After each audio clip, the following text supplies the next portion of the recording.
Hopefully that's working. Hello, welcome if you've just joined.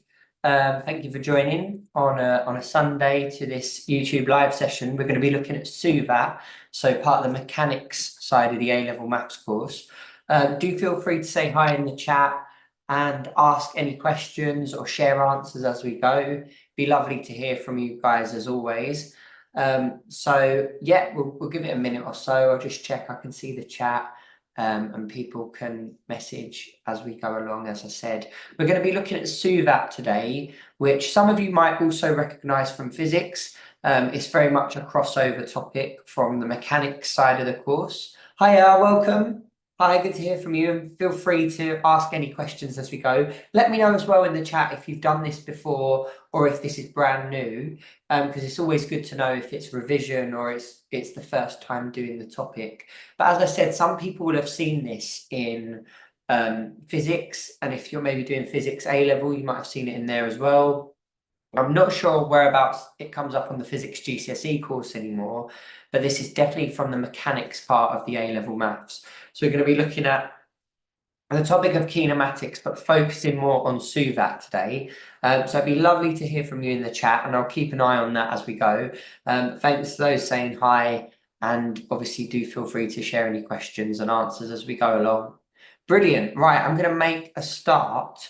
So hopefully you'll very soon be able to see full screen the PowerPoint I've just started sharing. So we're going to look at the SUVAT equations now from the A-level, and hopefully you can all see that. That's brilliant. So yeah, thanks again to everyone joining on a Sunday, nice sunny Sunday where I am.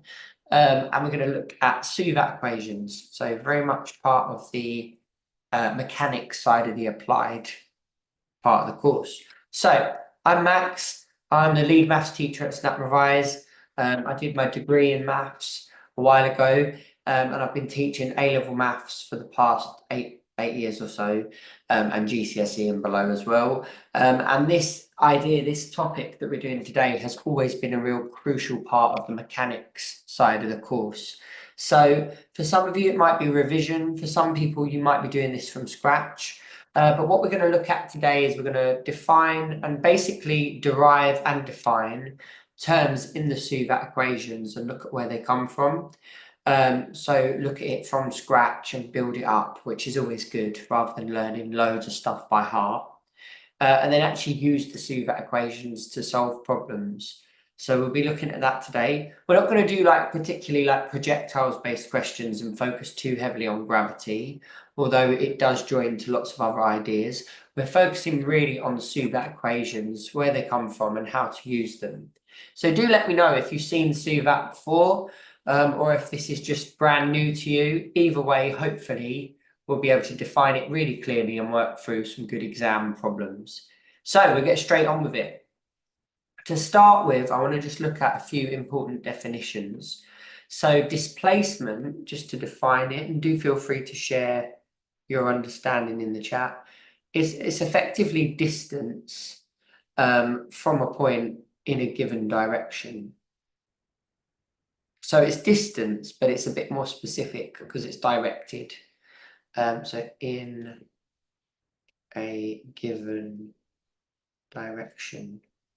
And so typically we're going to measure that in meters, and the letter that we'll use is S, okay, for displacement in the SUVAT equations. So great if you've seen that before, but no worries if not. Velocity, the proper way of defining this, is actually the rate of change. Who's seen that before, that idea?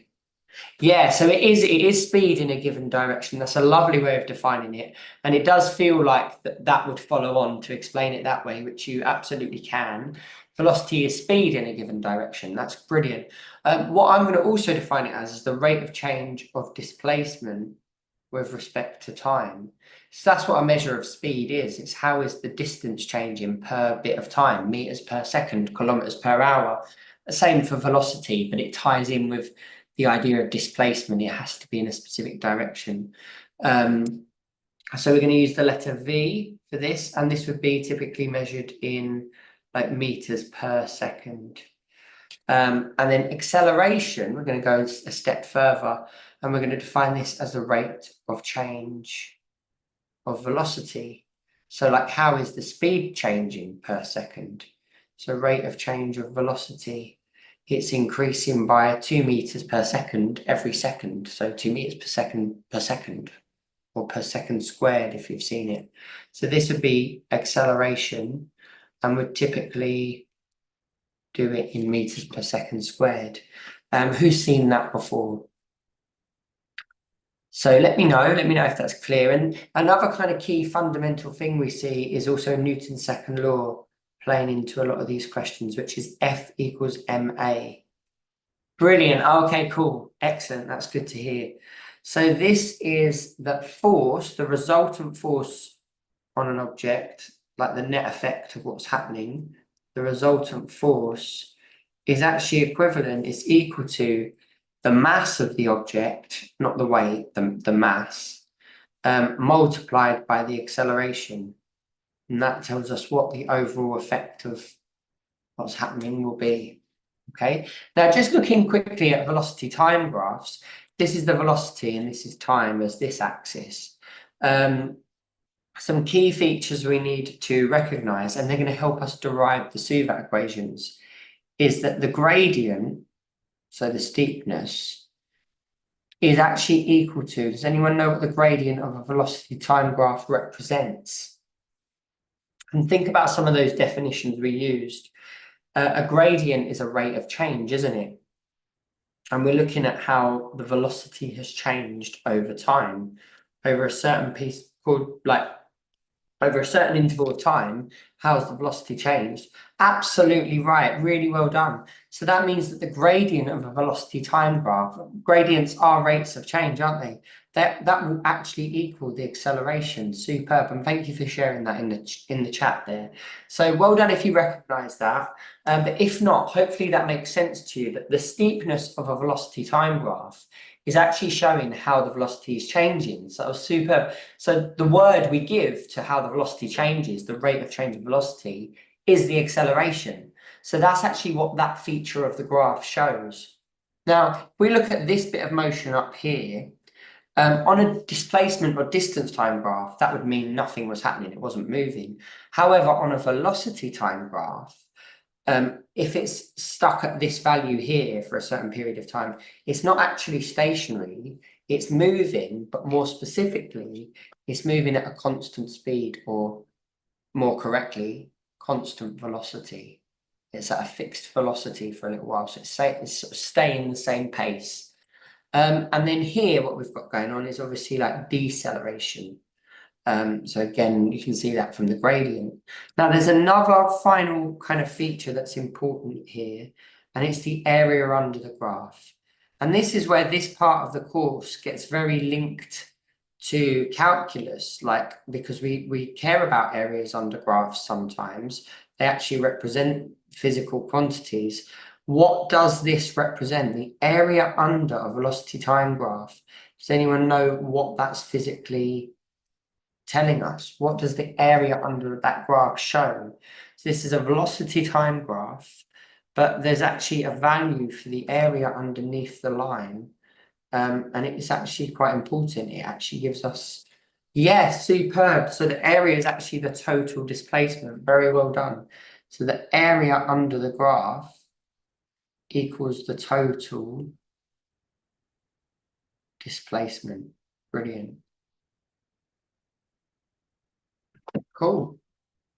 So I'm going to move this on. Well done with that. Hopefully that's nice and clear. Now, whatever exam board you're with, this will definitely be a key part of the kinematics content. SUVAT is a really, really important topic in mechanics. So what we're going to do is we're going to look at deriving the sort of first two SUVAT equations we really come across. And we're going to do that by like looking at the graph in a minute. So to start with, I'm just going to make sure we're all happy with the letters. I think they're pretty much self-explanatory. But T, the T in SUVAT, we're using for the time passed or the time elapsed. So AKA just time. That's what the T stands for. A is hopefully pretty pretty clear is going to be the acceleration. Something I do really want to stress though is that this has to be constant. It has to be a fixed number. That's actually when we use SUVAT. So if you're looking at a group of like exam paper questions, like a whole bunch of exam paper questions for mechanics, and you'll notice they sometimes say constant acceleration, that is screaming out that you have to do SUVAT. If you ever see the words constant acceleration in a question, I straight away would write SUVAT, because the question is telling you that this has to do with SUVAT. So the constant acceleration, when A is a fixed number, that means we deal with SUVAT. There's a very particular niche part of the kinematics field of maths or mechanics. Constant acceleration is when we're using SUVAT. So the acceleration is a fixed number. Now U represents the initial velocity, basically at time 0. So I'm going to put that in brackets, at t equals 0. V is the notation we use for final velocity at time t, the time we're dealing with.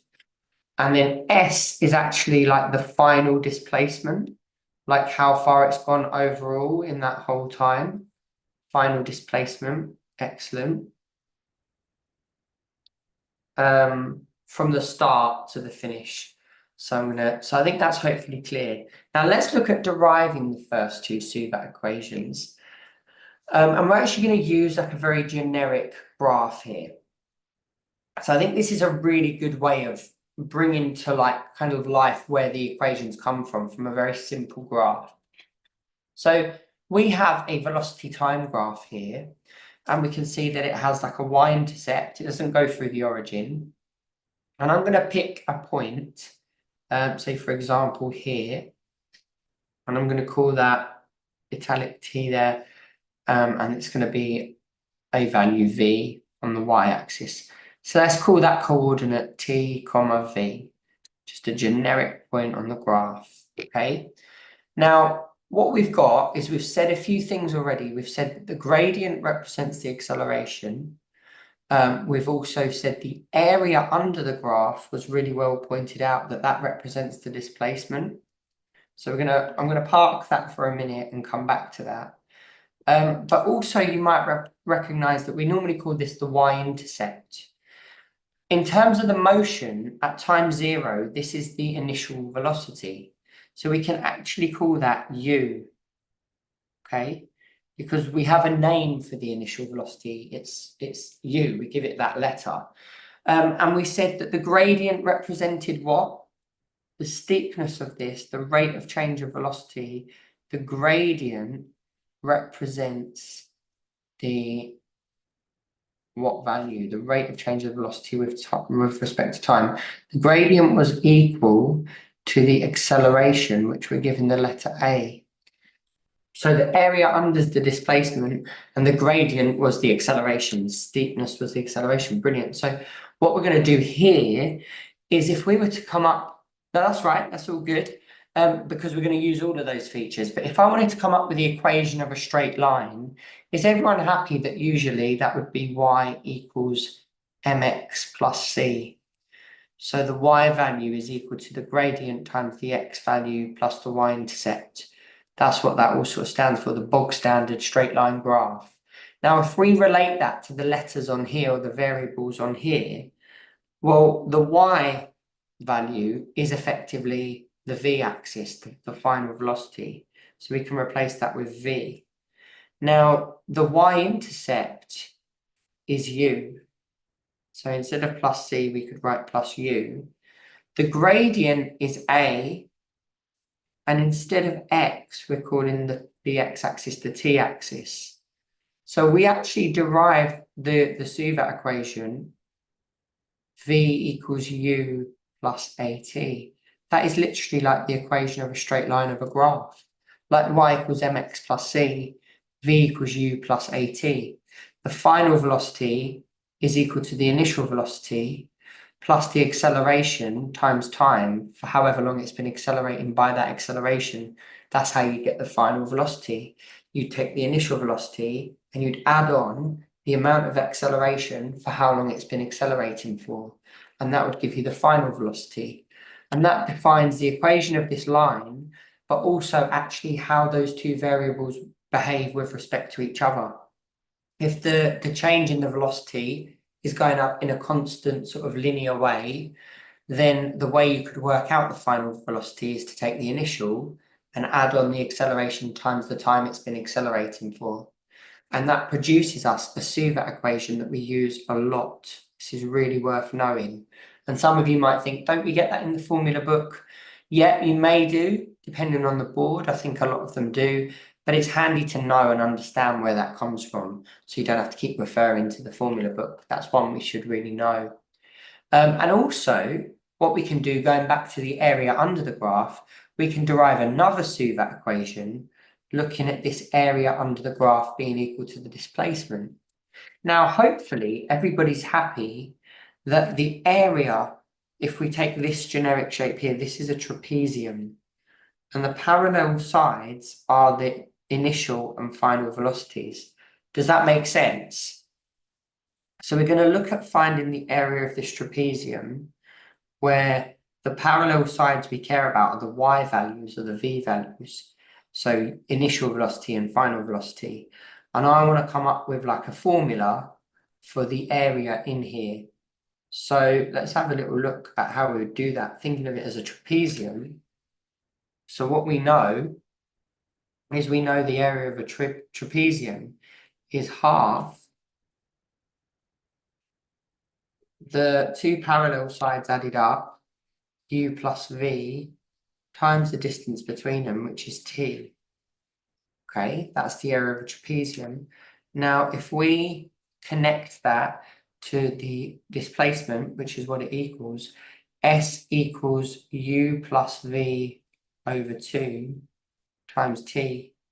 That is actually the SUVAT equation for displacement, and it's one that a lot of people actually forget. But again, it comes from the area of that graph, a very generic area underneath a constantly accelerating graph. And remember, when it's constant acceleration, it screams out SUVAT.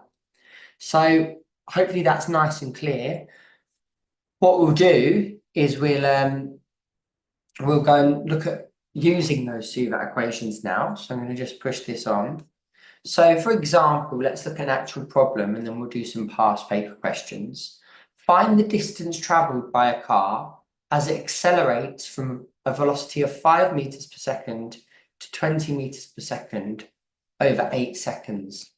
So feel free to work ahead of me here and try and do this. I'm going to write the steps that we're going to go through. So first of all, I would always list the given information, or let's say given and required quantities. So we'll think about what we know and what we want. So we know u equals 5, the final velocity equals 20, the time equals 8 seconds, and we're looking for acceleration. So the next step will be to choose the correct SUVAT equation. Can anyone suggest which one it is? Choose the correct SUVAT equation.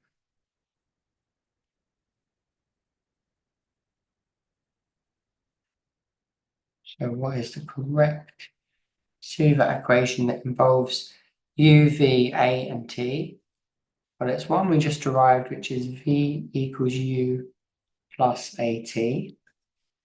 And then sometimes what's necessary, so yes, it's got to involve, so we might use that one in a minute, but it's got to involve, because obviously as well, there's always like another quantity that we don't know, but we don't necessarily need or care about at this point.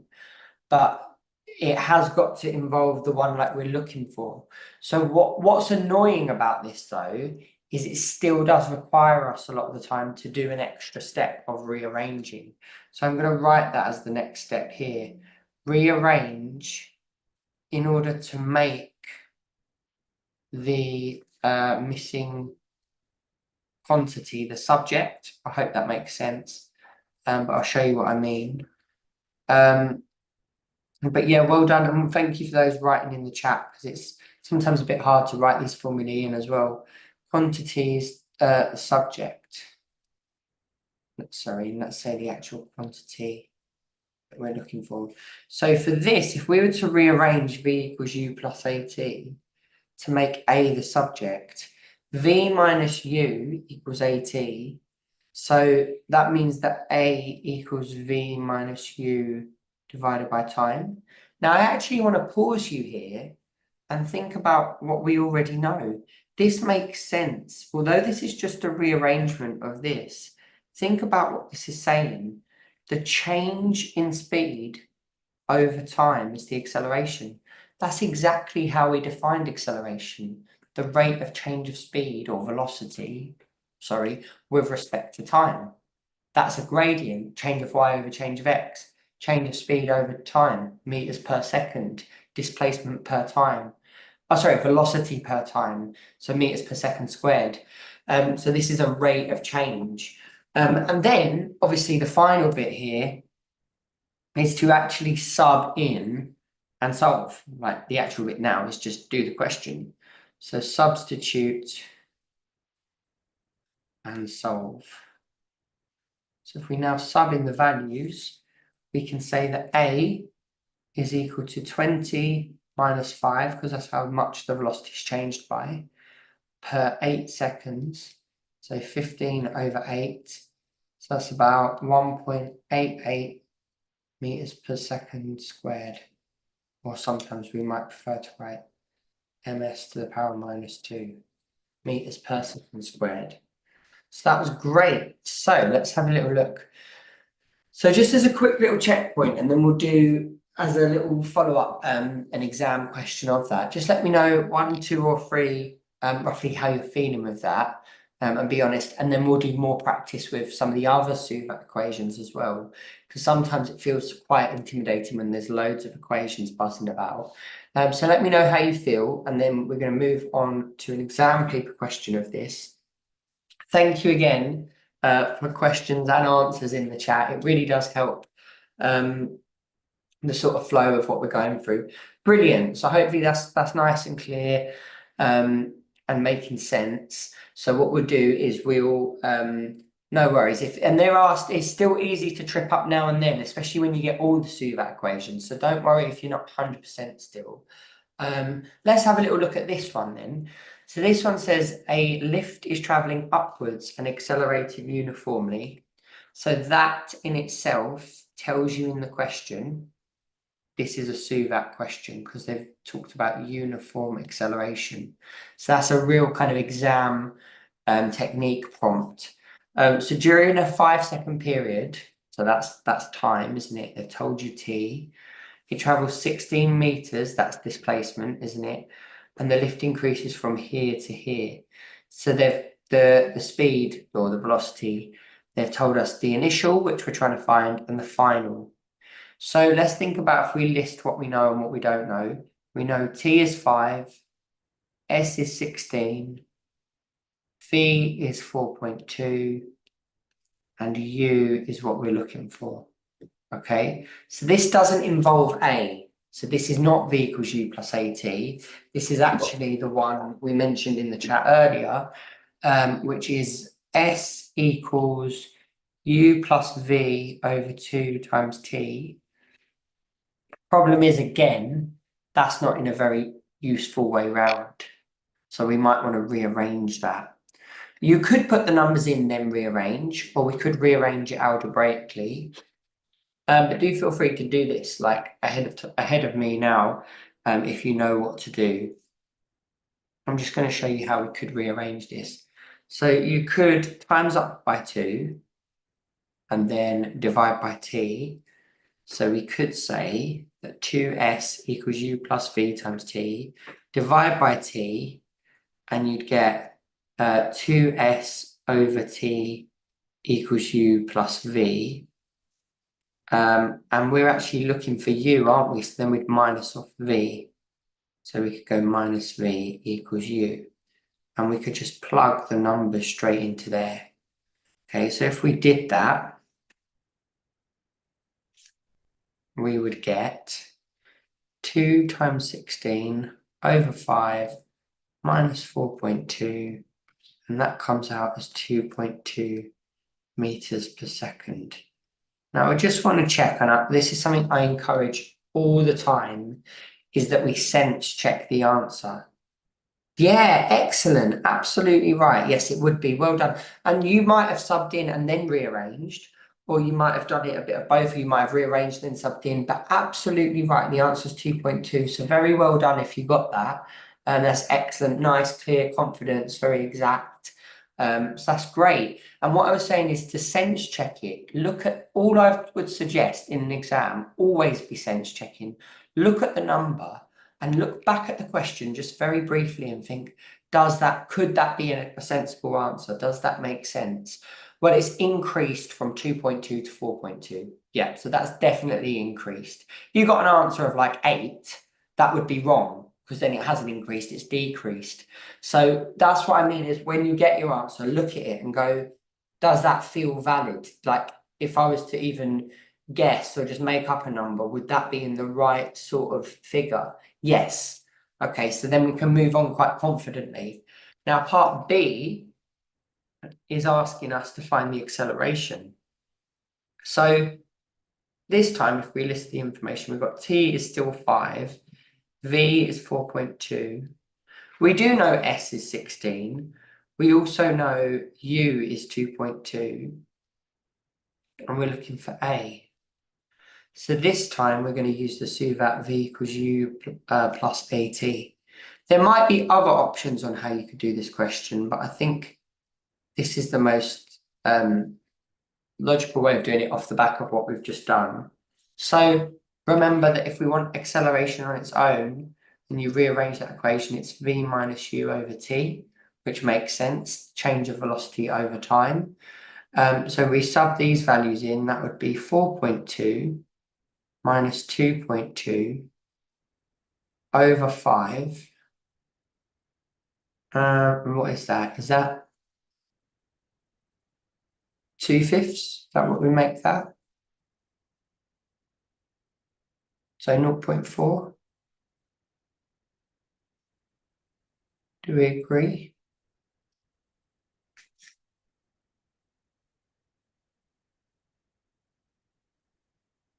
And that would be the acceleration.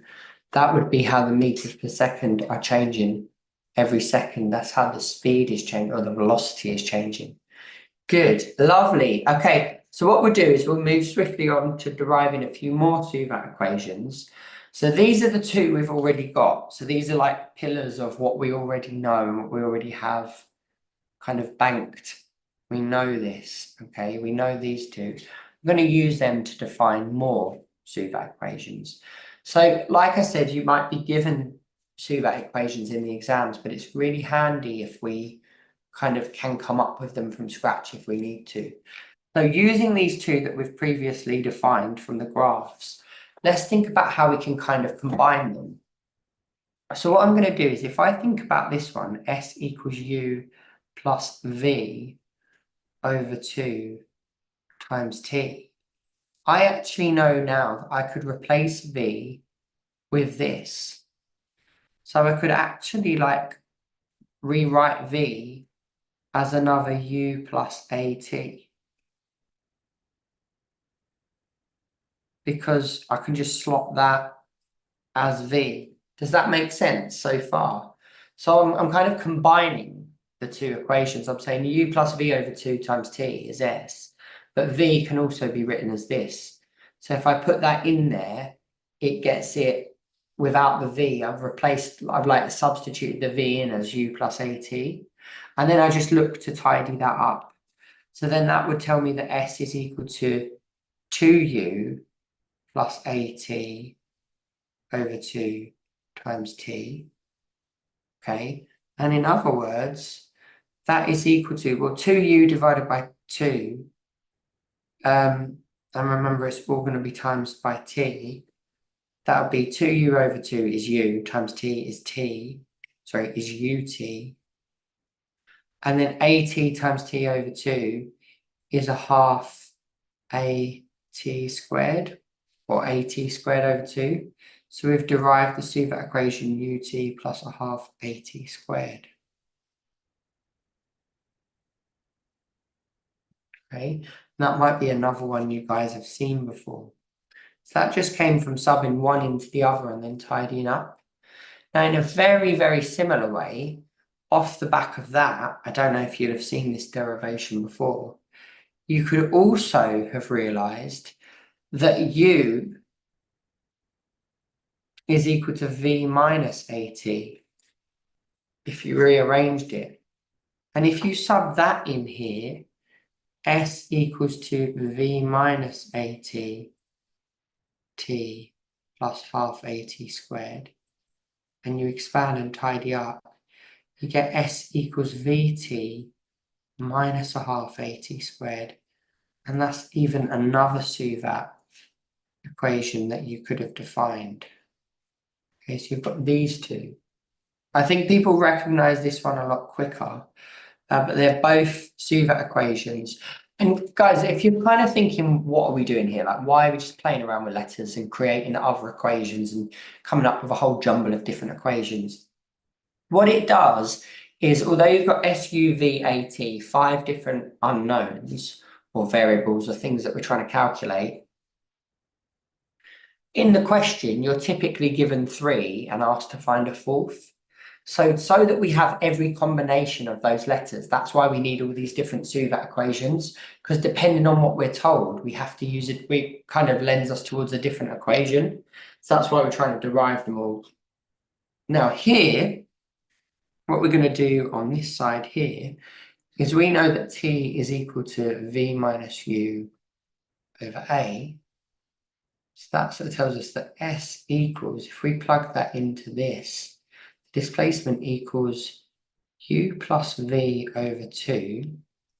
And instead of times T, I'm going to put times V minus U over A, because that's equal to time. And then what we would get is we'd get S equals U plus V times V minus U over 2A.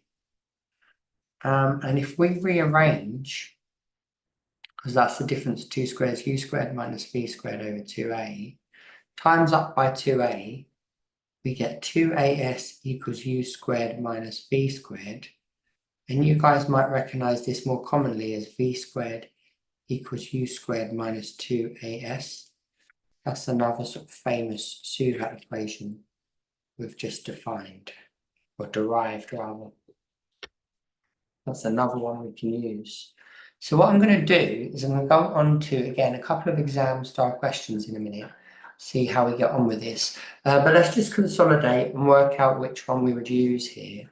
I think it'd be really good to look at kind of exam questions of this.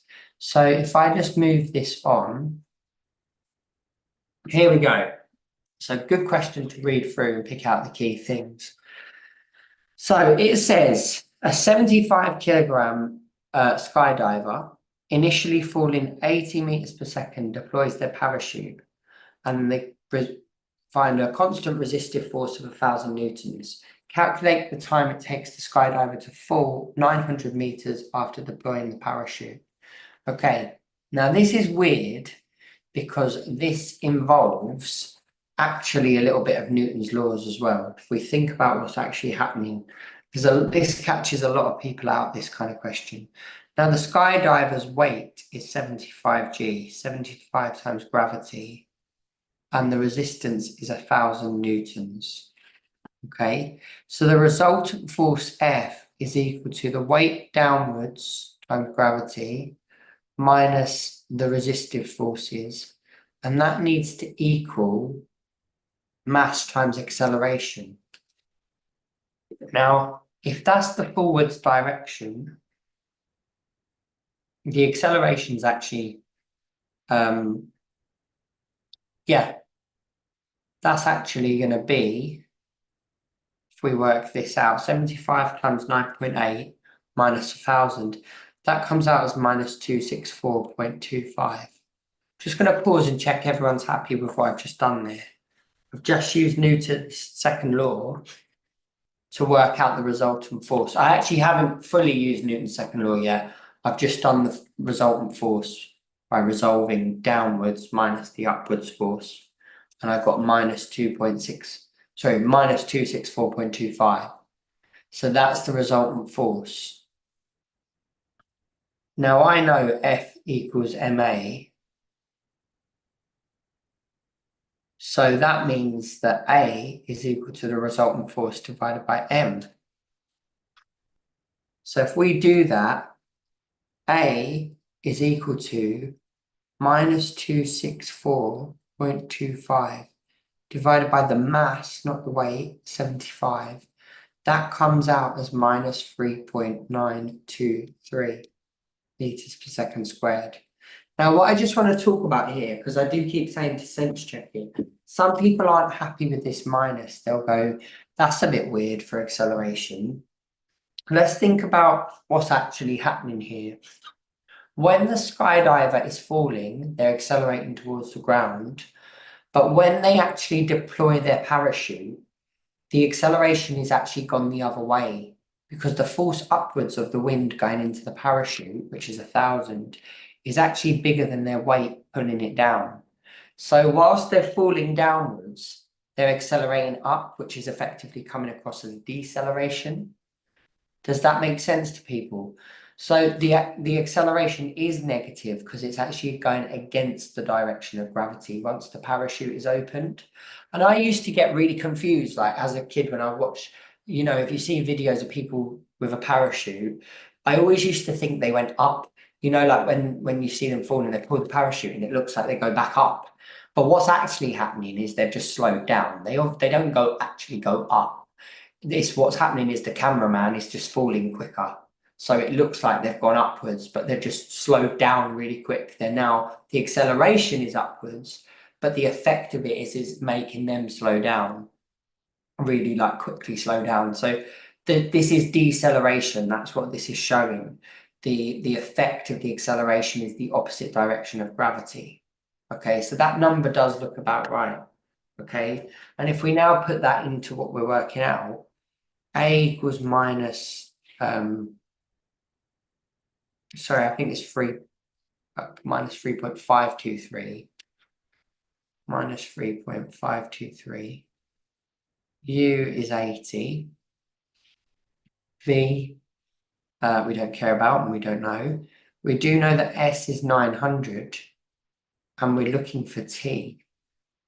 So this involves S, U, A, and T. So I think the SUVAT that we're going to use here is a quadratic type one. So this is going to be S equals UT plus a half AT squared. So we're going to do that. I'll do that on the next page. So let's have a little look then. I'm going to move that on. So S equals UT plus half AT squared. So this will become quadratic. 900 equals ATT UT plus a half times the acceleration times T squared. Bring it all to one side, so it's a more conventional quadratic. So what we're going to have is we're going to have 1.7616 T squared minus 80 T plus 900 equals 0. And then T equals, and you could just solve it as a quadratic. So you actually find literally just using you can use the formula, but you could just use your calculator function that solves the quadratic. And you should get two values of T. T equals 20.5 seconds or 24.9. And actually, both of them seem valid, but you're actually going to take the first time. Okay, because this is like a quadratic. Say the first time it hits the ground, the motion is going to stop. So that it's not going to go back up. So you just take the first time. So obviously if one of these was negative, you'd ignore it. But because they're two consecutive times, you take the first one because at that point it's already hit the ground. So then the motion will change. By 20.5 seconds, it will have fallen 900 meters. And that's it. And it won't go back up. If it went back up, that's, I think, 4 more seconds later, it's sort of back up to 900 meters. So that's like suggesting that the thing falls and then the force upwards is so much it carries it back up a bit more. But that's not what we're doing. We just care about when it first gets to 900 meters, which is 20.5 seconds. So let me know how you feel with that. And then what we'll do is we'll do, as I said, a couple more like follow-up exam paper questions. So if you could let me know in the chat how you feel. If you've got any questions you want to ask or things you want me to go back over, please do also let me know about that. That'd be great. Cool, no worries, that's great. Thank you for sharing that in the chat as well, let me know. So I'll keep going and we'll do some exam paper questions now. So let's look at this one. What we've got here, a lorry is moving along a straight road, straight horizontal road, constant acceleration. There we go, that's the indicator that it's SUVAT. The lorry passes a point A with speed u meters per second, and it says u is less than 34. So that's important, because then it says 10 seconds later, a point passes point B with a speed of 34. So this is basically telling us it's accelerating. If the speed was less, or the velocity was less than 34, and then 10 seconds later, it is 34, it's increased, so it's sped up. And AB, the displacement, the distance from the 2 points, is 240 meters. Find the value of u. So let's list what we've got. We've got t equals 10. We've got the final velocity is 34. The initial velocity is what we want to find out. And we know that S is 240. So S, U, V, and T, I think again, we're using this one. Okay. And again, we're going to need to rearrange it. So if we do that,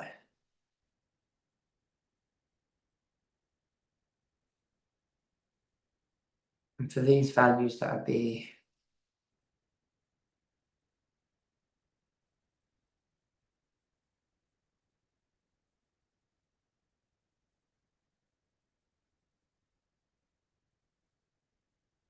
I think that's going to be 14. Now, how can I sense check that? Why does that look okay? Why does that look good as an answer? Can anyone really briefly tell me like how I know 14 meters per second sounds like a sensible answer for the value of u, the value of the initial velocity? Why am I happy with the answer being 14? Why does that sort of value seem feasible, seem legit, seem absolutely okay that that could be the value for the initial velocity? I'm basically just saying sense check it. Why do I know it could be that value? Well, there was one little condition, they told us about it already, which was that at point A, speed u is less than 34. Is that less than 34? Yes. And also, of course, it's not negative, it's not anything too weird. Yeah, it's less than the value that they said to check it. Yeah, absolutely right. So you just check it against the original information. Brilliant. So part B says the time taken for the lorry to move from A to the midpoint of AB. Right, this is interesting because you can't just half the time. You can't just go 5 seconds. So what I think we need to do here is actually work out how it's accelerating. This is a two-part problem. So we know T is 10. We know V is 34. We now know U is 14. We know S is 240. And we want to find out A. So we've got options here. Now we could do this a couple of ways. You could do S equals VT minus a half AT squared. You could do S equals UT plus half AT squared. Or you could do V equals U plus AT. Either way you do it, I think you find that A is equal to 2 meters per second squared. Now that's important because we're not actually finished the question. So I'm just going to give myself a bit more space. Now, because it says the time taken for the lorry to move from A to the midpoint of AB, what is that actually telling us? We're looking for T. T is the thing we want. We know U is 14. We know A is 2 meters per second squared. But what is the midpoint? What is that telling us when we know how long A to B is? What does that mean A to the midpoint is? The displacement or the distance from A to halfway from A to B. How far away is the midpoint? If the whole length is 240, what's the length of the midpoint? Here's A, here's B, that's 240. So what's that distance? Yeah, so I know S is 120, brilliant. That's superb. Now I can do SUVAT with that. So I could use S equals UT plus half AT squared, and that'd be 120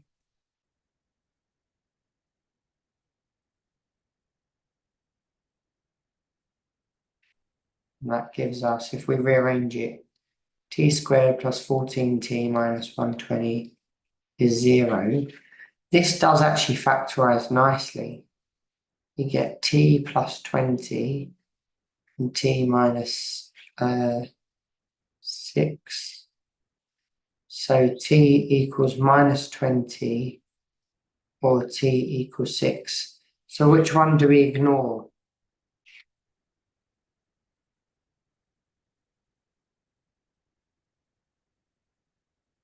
T equals minus 20 or T equals 6. One of those makes no sense. Yeah, we don't take that. We take the 6-second one. Brilliant. Well done. Right. Really, really good. So I think there might be couple more quick questions. Yeah, one more exam paper question that uses all this stuff. And this is a type that a lot of people don't like. So a crane is used. Yes, the answer would be 6 hours. So you just take the only answer that makes sense in that case. That's absolutely right. So this problem here, again, quite wordy. We've got to kind of piece together what it wants us to do. A crane is used to lift a load using a single vertical cable which is attached to the load. The load accelerates uniformly, there we go again, from rest. That's important as well. When it's risen this much, its speed is this much. Show the acceleration is that. Well, if again, we list the given information, and you could even go SUVAT and go, what do I care about? What do I know? What do I not know? What do I actually want? So what ones do we know? Can anyone tell me what I could fill in from that information already? What do I know already? So accelerates uniformly tells me it's SUVAT. So I've sort of dealt with that. What else could I fill in out of these quantities? What ones do I know? SUVAT from the text, from the bit that's given to me. What can I fill in? SUVAT. Which ones do I definitely know?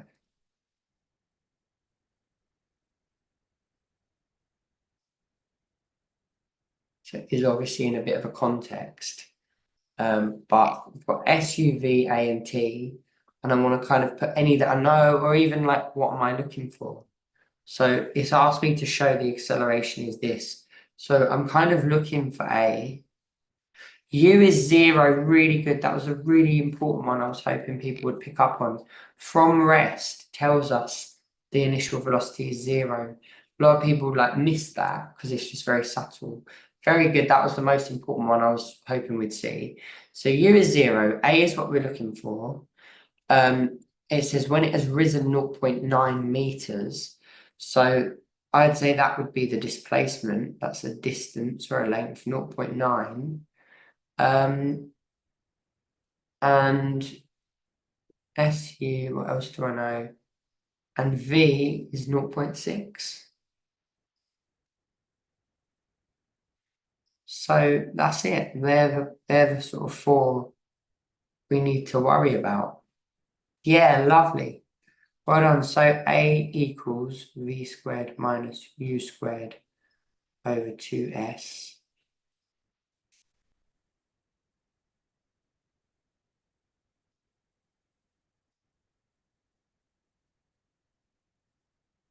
And that equals 0.2 meters per second squared. Okay, then for part 2, it says, find the time taken for the load to rise that much. Well, this is just use a different SUVAT equation now. So U equals 0, S equals 0.9, V equals 0.6, wasn't it? And T is what we're looking for. So if we do that, we know that S equals U plus V over 2 times T. Sub it in and rearrange. The rearrangement is this.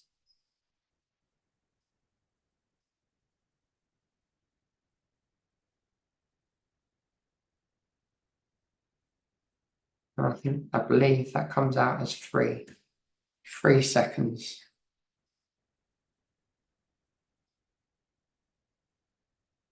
Okay, right, let's look at part B now. Very well done with that.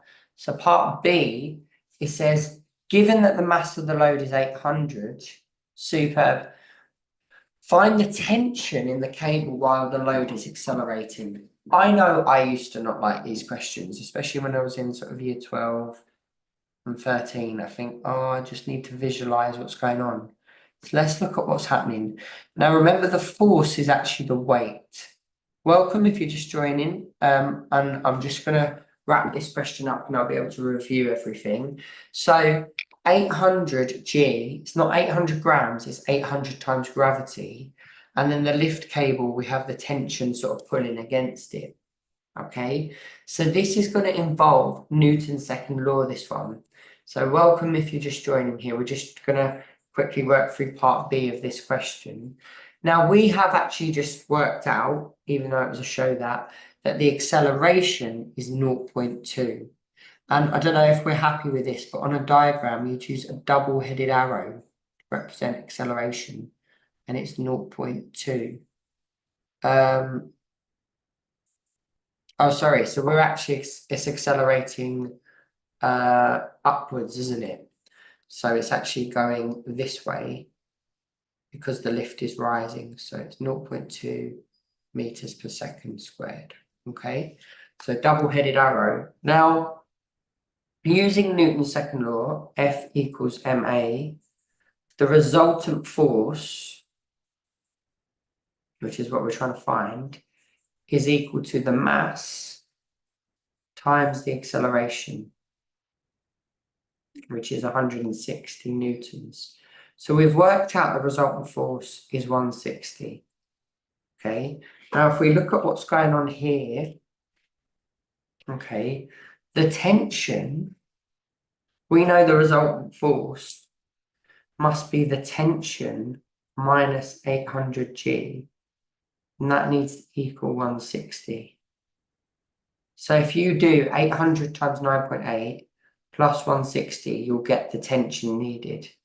And I believe for 2SF, that is going to come out as 8,000 newtons. So that's the tension required to counteract this weight and make that lift accelerate at 0.2 meters per second squared. Okay, so just to kind of wrap up what we've done, and then I'm happy to take any questions and also go back. We've looked at defining and deriving the terms in the SUVAT equations, what they all stand for, and even from the graph, even from a very basic linear kind of sloped graph, brought the SUVAT equations to life, found what they are, derived them from scratch, then obviously used them to also solve kinematics problems. Now, remember the key exam hints I gave you? If it says constant acceleration, which all of these questions kept doing, it's screaming out, use SUVAT. So I'd always just write SUVAT, fill in what I know and what I don't know. We need to pick the right equation to go from there. It was also really well pointed out that from rest tells us initial velocity is 0. Well done if you spotted that. So there's like a lot of modeling assumptions and stuff in here we have to be very familiar with and confident at using. So that was really, really good. I think we got through tons there today. And it was really nice to derive those from scratch with you. But always, as I said in an exam, just lay them out carefully, the different parts, what you've got, what you know, what you don't know, and that will then push you towards the correct SUVAT equation. Okay, so I hope that was useful, and really thank you so much to everyone writing in the chat, also following along and making sure that makes sense. I'll just stop sharing that there for a minute. So as I said, I hope that was useful. It's a really important part of the mechanics content, and it is kind of the overlap, the crossover with physics as well. But some of you, that might be completely new to you. So the key things we also stressed was how velocity and acceleration are rates of change of other things. So they're effectively gradients. They're like, how is that variable changing with respect to time? So do keep an eye out for the Sunday YouTube sessions from Snap Revise, and also check out the website as well if you haven't already, because we do lots of web classes. There's lots of resources on there. But yeah, thank you so much for those joining, especially on a Sunday in the summer. And we'll hopefully see you at a YouTube session soon. Really well done though. I'm going to let you go and hopefully see you at a session soon. Really well done. Thank you. Thanks for writing answers and questions in the chat. That was really helpful. And yeah, hopefully see you at a session soon, as I said. Well done. Have a good rest of the weekend, guys. Take care. Thanks. Bye.